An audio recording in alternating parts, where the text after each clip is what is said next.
Los precios en Argentina suben porque la estructura económica en Argentina está concentrada.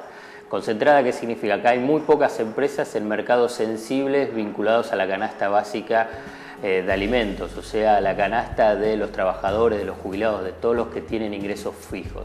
O sea, hay pocas empresas en esos mercados y por consiguiente tienen lo que se denomina posición dominante. O sea que son los que definen la cantidad y el precio que se vuelca en el mercado. Y el precio, ¿cómo lo definen? A partir de marcar tasas de ganancias elevadas. Entonces, para mantener tasas de ganancia elevadas, tienen precios elevados. Cuando hay ingresos que suben, ellos dicen no aumentan la producción, no aumentan la inversión, no aumenta lo que se llama la frontera productiva, sino que lo que deciden es aumentar los precios. ¿Por qué pueden aumentar los precios y sin que el resto, digamos, la población vaya a comprar a otros? Porque no hay otros. Son los únicos que están en el mercado y por consiguiente definen los precios. Por eso se llaman empresas que tienen posición hegemónica, posición dominante. Técnicamente se los llaman oligopolios o monopolios. Ahora bien, esa es la razón fundamental de aumentos de los precios en Argentina. Se conoce técnicamente como razones estructurales. La estructura económica en Argentina es de pocas empresas en mercados sensibles que tienen posición hegemónica. Ahora bien, uno cuando puede analizar por qué aumentan los precios, el discurso dominante, ¿qué es lo que dice? Aumentan los precios por el aumento del gasto público, aumentan los precios porque hay aumentos salariales, aumentan los precios porque hay lo que ellos denominan presión de demanda. Fíjense lo contradictorio de ese argumento que es el pensamiento conservador y reaccionario. Dicen que hay aumento porque la gente tiene más plata, pero a la vez dicen que la pobreza en Argentina es del 40%, que hay desocupación, o sea que la situación social es un desastre. ¿Cómo puede ser la situación social un desastre y que sea por un incremento de la demanda, o sea que la población tiene más dinero y sube los precios? ¿Cuál es la conclusión? Es que mienten. Que no es por aumento del gasto público, no es por aumento salarial, no es porque hay más demanda, sino que los precios en Argentina de los bienes sensibles, lo que nosotros tenemos que estar preocupados es qué es lo que pasa con los precios de los alimentos y bebidas.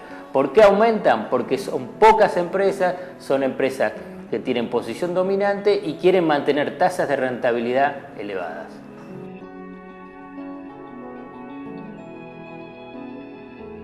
El Estado interviene en una forma parcial y por consiguiente lleva a ser ineficiente.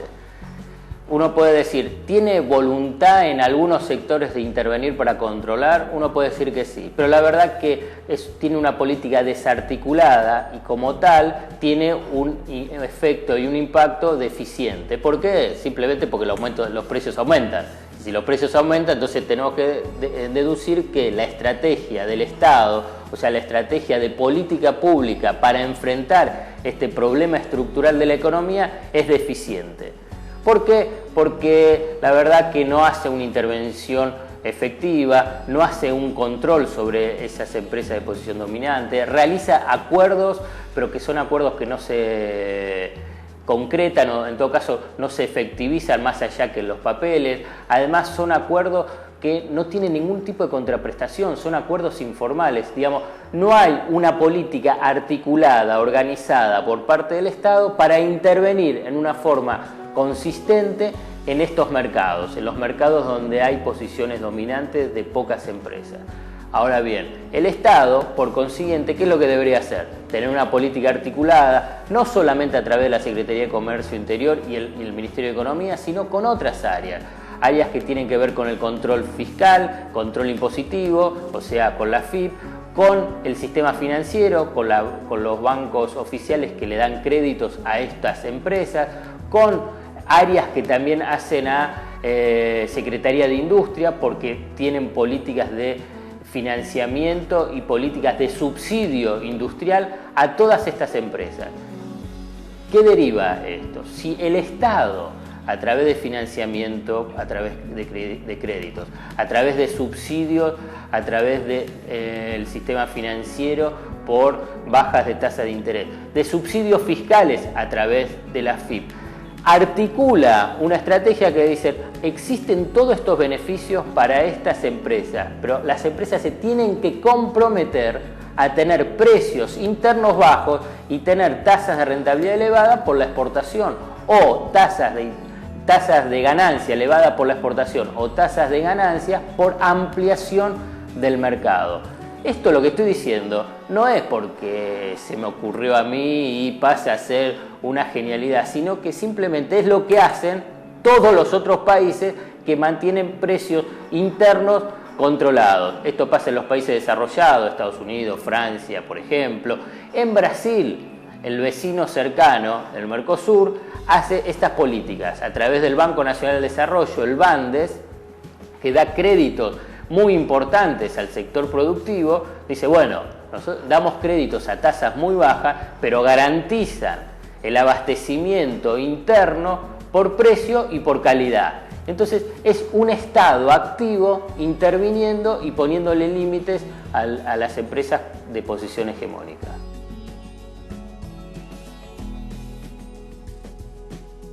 La inflación es el síntoma, es el reflejo de una puja distributiva entre el capital y el trabajo, entre el empresario y el trabajador. Es en esa puja donde se da, ¿qué significa puja distributiva? Bueno, que el sector empresario trata de mantener y preservar o hasta incrementar sus tasas de ganancia elevada. ¿A costas de qué? Bueno, a costa de los ingresos de los trabajadores. Entonces, eso es lo que refleja la inflación y cómo en una sociedad capitalista quien tiene el poder más fuerte es el sector empresario y por eso es que lo impone. Entonces, cuando un Estado o organizaciones de trabajadores, organizaciones sociales acumulan poder o acumulan fuerza, tienen una posibilidad de intervenir en esa puja distributiva con mayores márgenes de negociación. Y esto es uno de los puntos centrales. Cuando las organizaciones de trabajadores, los trabajadores, las organizaciones sociales están unidas, es mucho más sencillo, aunque lo que no significa complicado, poder intervenir en una forma favorable al trabajador en esa puja distributiva. Y la inflación es ese síntoma donde los sectores, como mencionaba, que tienen posición hegemónica en mercados sensibles de la canasta básica de alimentos, intervienen aumentando precios.